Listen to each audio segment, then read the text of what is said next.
और अब जिक्र करेंगे कराची में DG Sindh building control authority ने मानसून से कबल मखदूश और खतरनाक इमारतों के खिलाफ कार्रवाइयां तेज करने के अहकाम जारी कर दिए। एसबीसीए का अमला मुख्तलिफ इलाकों में मखदूश और खतरनाक इमारतों को नोटिस के साथ उन्हें खाली करने के ऐलानात भी कर रहा है। मजीद इस बारे में तफसीलात लेंगे डॉन न्यूज़ के रिपोर्टर आसिम खान से। आसिम, बताइएगा कितनी इमारतें हैं कराची में जिन्हें मखदूश और खतरनाक करार दिया गया है? जी, वज़ीर बल्दियात सैयद नासिर हुसैन शाह की हिदायत पर कराची में जो मखदूश और ख़तरनाक इमारतें हैं उन पर फौरी तौर पर कार्रवाई करने के अहकाम जारी हुए थे, जिसके बाद हमने देखा कि DG Sindh building control authority Waseem Shamshad ने जो है कल ऑर्डर जारी किया और कल ही जो है मुख्तलिफ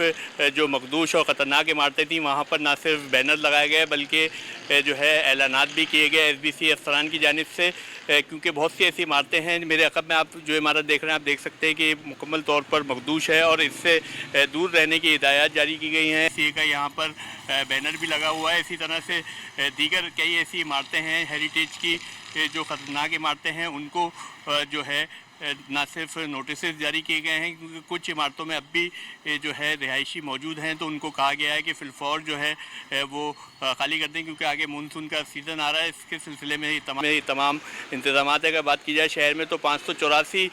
जो है इमारतों को मखदूश और ख़तरनाक करार दिया गया है, जिसमें से सबसे ज़्यादा 244 ज़िला जुनूबी, जहाँ मैं इस वक्त मौजूद हूँ, यहाँ पर वो इमारतें हैं जिन पर फौरी कार्रवाई के अहकाम दिए गए हैं और इसी तरह की हमें कार्रवाई होती नज़र आ रही है। और यही DG Sindh building control authority का कहने आवाम अपनी जान को भी महफूज बनाए और फिलफौर जो है ऐसी इमारतों से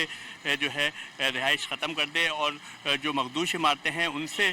शहरियों से अपील की गई है कि दूर रहा जाए, ताकि बारिशों के मौसम में कोई जानी नुकसान ना हो।